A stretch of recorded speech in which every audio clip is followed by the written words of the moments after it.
Bowl cornerback who played 12 seasons with the Chicago Bears and had 36 career interceptions. Now in his first year with the Carolina Panthers, they are 4-0. We welcome to the desk Charles Peanut Tillman. Thank you so much for being with us. Thanks for having me. How you guys doing? You've turned around the Panthers, haven't you? Yeah. No, I single-handedly. And you're repping the colors right here with the little blue. Y'all put that on Now, me. don't say y'all. No. Don't say y'all. He speaks for himself. I did not do that. We have turned it around. All right, Yes. we'll get into that in a minute, but first we need to react to last night. So we have to get your take. Cam Chancellor forced a Calvin Johnson fumble on the 1-yard line to pull off a Seahawks victory over the Lions last night. Here's the rule on the play. It's an illegal bat if any player bats or punches a loose ball that has touched the ground in any direction if it's in either end zone. So you can take a look at it. We have it up there on the screen. Charles, this was craziness. What is your reaction to this call? Well, I think the football guys must like the Seattle Seahawks. Correct. They seem to be getting all the calls. I mean, he missed the call. It happens. But I think in that moment, you got to make that call because Detroit, they needed that call to help them win that game. So you were not okay with that referee, and I'm going to call his name, Greg Wilson, sort of looking the other way, keeping his flag in his pocket. Well, if I'm Seattle, yeah, I'm glad that he kept his whistle. I'm glad he swallowed his whistle. Now, if I'm Detroit, I want him to blow that whistle. I want you to throw that flag out. You know, it's subjective. It goes both ways. Was it blatant enough to throw the flag on knocking the ball out of bounds? In my opinion, yes, because based off where the back judge was, he had a clear line of sight. Beautiful shot of it. Yeah. And accidental as it was, you have to throw that. Y'all finished with this subject? I just want you to make sure you get all those questions out the way. Oh, you mean you're going to change the subject? Yes, I am. Y'all, I just want to make sure y'all good. Y'all good with it? Well, now, wait a second. You're not going to go on the penalty, though? No, I'm not going to go on the penalty. So I want to make sure you got all those questions. I got to say one other thing. Go ahead. Because I'm going to throw this back out. Go ahead. I'm calling this the bat out of hell play because this is going to live for a while on the NFL and with the Detroit Lions and their fans. So this referee, in the spur of the moment, maybe he's starting to reach, and then he decides it's not blatant enough to warrant a game-deciding call at that moment. And I'm going to throw this out again because it works psychologically in the minds of some of these referees. Right. Is there any tougher place to play or referee than that outdoor stadium? You've played up there. I played there, yeah.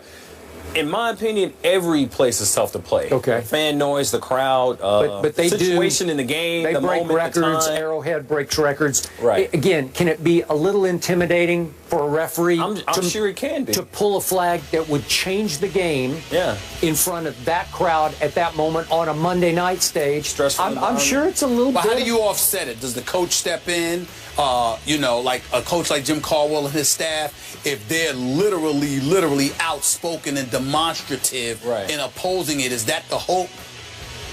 The hope is for them to get the call. And the thing I love about Caldwell is like we're not going to use excuses. We're not going to, you know, it's they missed the call. Hey, we should have played better. Right. He's not letting the game, or he didn't let that one play decide the game for him. He's like, we should have did more in the game so it didn't have to come to that point. Got you.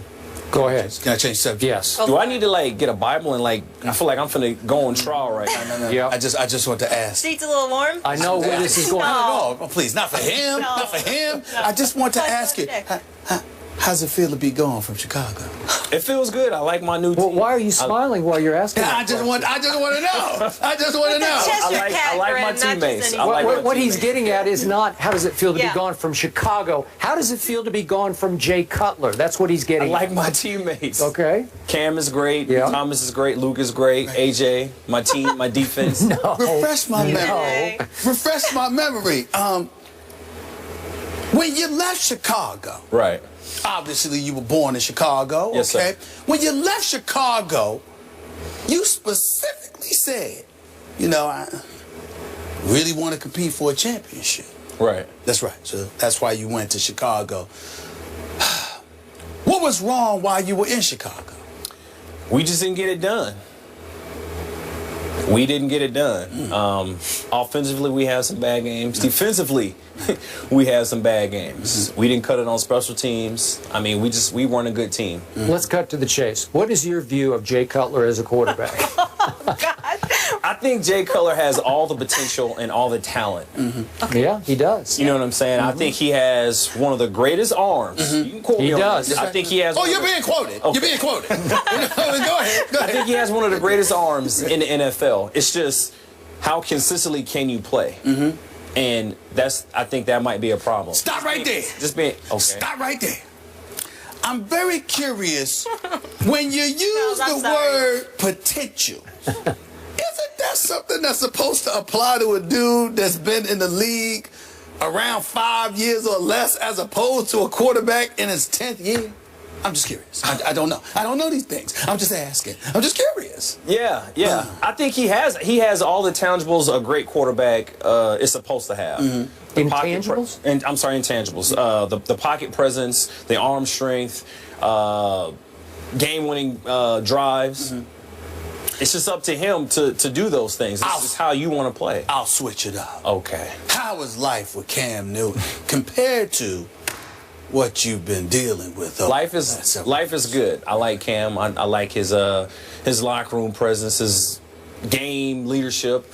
You know, his ability to take control of a game. Great team guy. Great locker room guy. Glad he's my quarterback. What does Cam do better than Cutler does? I want to know. I'm curious. I wasn't going to go there. Well, they're two different types of guys. Okay. Right? Different styles. Yep. You know, Cam, he's a mobile quarterback. He'll get out. He'll do the Superman leap. He'll dive in the end zone. Jay, you know, he's a pocket guy. He's not mobile. He can be a little mobile. He can be a little bit mobile, but I just think they're two types of. They're different. Their style of play is completely different. But don't you think that your team can feed off Cam more consistently than that team can feed off Jay? I think we feed off of Cam's energy. Yeah. He has this exuberance about him. This I don't know. This energy. He's his charisma, his charm. You know, like I think we feed off that, and we actually, you know, offense, defense, we all feed off of that. You know, and I think it's a great thing, and you know, he's playing at a high level right now. Your diplomacy is applauded. It's marvelous. Thank you, sir. It's really special. Thank you, sir. It's really special to see. Thank you. But we get it. We get it. Let me get to this. Okay. I watched Carolina this year, and I didn't expect y'all to be 4-0. I love what I'm seeing Cam do, particularly since Kelvin Benjamin went down. How is it that y'all are 4-0 right now? Even if it's just Cam, what is the one thing that's going on with the Carolina Panthers that even you did not anticipate when you arrived there? Team. I think we have a great team. We're guys with great culture. You know, we have a great culture within the Carolina Panthers organization, and we got good character. You know, we're a group of men that have great character, and we all count on each other. I think when you have a group like we have and you play for one another, like, trust me, I want to win a championship like anybody else, but I'm not playing for myself. I'm playing for the Thomas Davis. I'm playing for A.J. Klein. I'm playing for Charles Johnson. I'm playing for Cam Newton. I'm playing for Luke. You know what I'm saying? I'm playing for those guys, and those guys are playing for me. We're playing for each other. It's not, we're not selfish. So when you say something like that, excuse me for going on, Skip, but when you say something like that, Skip and I, just a few minutes ago, in all seriousness, we just finished discussing Ryan Tannehill and what was reported. We don't know whether it's true or not, but what was reported was that he was getting picked off by guys on a practice squad. And he went up to them and he said to them, enjoy those practice squad checks and all of this other stuff. And obviously that caused a lot of friction on Saturday prior to their game in London against the Jets on Sunday. You just finished speaking about the importance of character. How damaging or damning can something like that be to a team moving forward? An incident like that. Yeah, loose lips sink ships. And I think that if you're that guy, you know, you have no idea the influence that you have on others. And with a guy at the quarterback position, the leadership position, I think it's daily, if that were to happen. Right. I don't allegedly. That's right. It is alleged. We do not know. We do not know. Yeah. All right, we have to take a break. Charles, thank you for putting up with these two. With you him. can't. You with him. Yeah. My seat is my cool. It's a little hot. You can't leave. First of all, you can't leave you yet, have though. any idea how happy this brother is to be here with me? Oh, y'all with don't you? even know to have. Of course, Oh, of course, okay. of course, It's all about you. Of course. Oh, okay. Charles is going to stay here. Peanut Tillman stays with us, and I'm sure I'll have plenty to say about our next topic. We're going to focus on the Panthers being undefeated, but ranked last among the 5 remaining teams. Let us know where you would put Carolina by responding using the Twitter hashtag #RankTheUnbeatens. Stick around.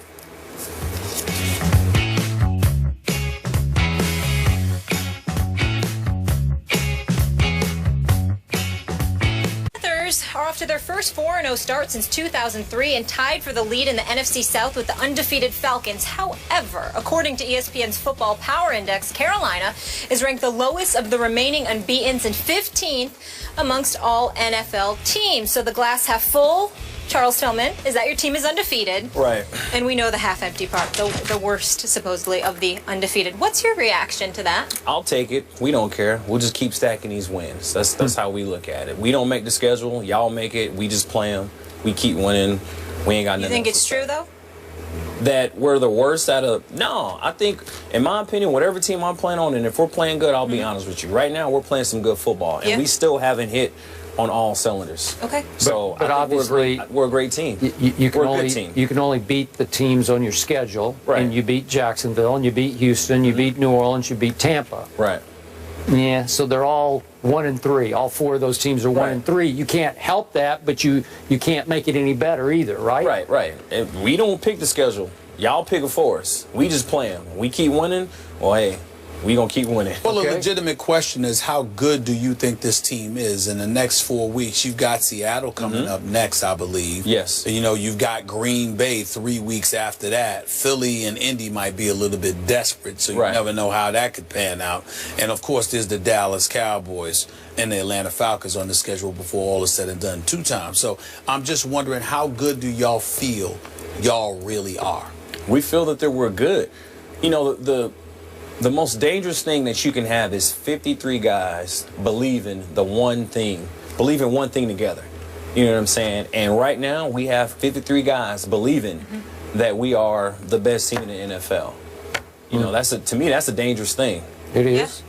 And every time I look up, the cornerback on the other side of you is making a Peanut Tillman play. Is that fair? Because that guy's... it's fair to say Josh Norman is making Josh Norman plays. Yeah. He's not living in my shadows. I give him the credit. You know, Coach Wilkes, our defensive DB coach, he's doing an amazing job of coaching Josh up. And Josh, he's taking coaching and he's making plays. How good is he? Is he big time? Is he a Pro Bowl corner? Is he... At the level he's going right now, yeah, I think he is. You know, like I said, we're only 4 games in the season. I'm not trying to jinx him or wish him any bad juju, but he's playing at a great level right now. He is. And playing opposite of him, I have a front row seat on the field, and I'm happy for him. I really am. Well, I really don't have any questions about Carolina's defense. You're the number 3 ranked defense in the NFL, and the defense is always legit. A couple of years ago, they were big time. They fell off a little bit last year. Back in the mix this year. My question is all about your offense, and I mean no disrespect, because obviously the brothers can play. Right. But Ted Ginn is your number 1 receiver, right. And Greg Olsen, who's been around quite a long time and deserves a lot of props, is your number 1 target. I just find myself looking at Carolina and wondering, on offense, do they have enough horses to get it done? Y'all obviously feel otherwise. Is that because of a collective belief, or is it because it's all about that bad boy named Cam Newton? No, it's just a collective belief that we have a next man up mentality. That's how we think. So with KB going out, he was a workload. He was a horse for us, right? Got a lot of balls, got a lot of passes thrown to him. Great player. Had a ACL tear. Yep. I think Cam was forced to use other targets, use other people on offense. Running backs, receivers, tight ends. I think he's dishing out the ball equally with everybody on offense. And I think that's one of the things that's helped change his game. And I'm loving what I see on offense. How much attention are y'all paying to the Atlanta Falcons? Because they look like a completely new team. I mean, Dan Quinn has got that defense looking legit. I know y'all are preoccupied week to week with what you're doing. Right. But how much are y'all paying attention to what's going on in the ATL? I'd say just a smidget. Just a smidget. They do look good. we just have a one game season mentality. So whoever's next up on the schedule, I think Seattle. We got a bye week this week, then we got Seattle. So right now, all the attention and focus is on Seattle. So as a veteran leader on this football team, what was your view after what you heard inside your locker room about Cam and Hockley and what went on between the two of them? Well, I think Cam felt some type of way about what Ed said. You know, he voiced his opinion. Ed said otherwise. No, I didn't say that. And I don't know. I mean, there's nothing will happen after that. I hope if Ed gets another one of our games, you know, he's able to call the game fair.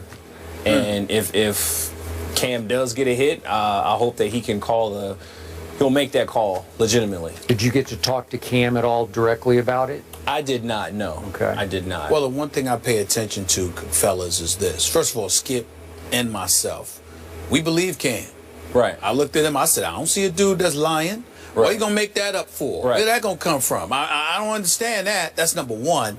But number two, Skip expressed a concern that because Hockley has such a reputation, he's so revered in officiating circles, he may not even have to be at the game. Right. Because of who he is. Right. And the kind of reputation he has. And the insulated environment, that culture, you know, guys coming to his aid. That could end up working against Cam and the Carolina Panthers. Have y'all thought about that at all? Yeah, I thought about that. Hopefully it doesn't come to that because of his reputation and his celebrity, you know, his celebrity push-up status. Hopefully it doesn't come to that. You know, I hope thus far at this point, whoever gets our games in the future, just call them fair, for us and the opposing team that we're playing.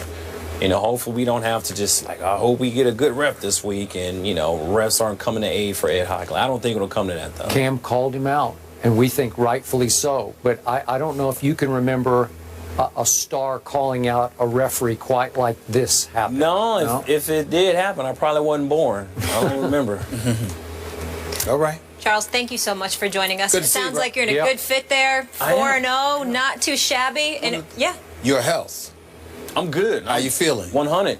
All right. 100%. I'm great. Good. All right. I'm feeling good. Just double checking. Last couple Appreciate of years it. has been a little rough for you. Yes, sir. It has. God is good. I'm good, though. Okay. Good. And we appreciate you joining us on a bye. This was fun, and good luck against Seattle. Thank you. Up there.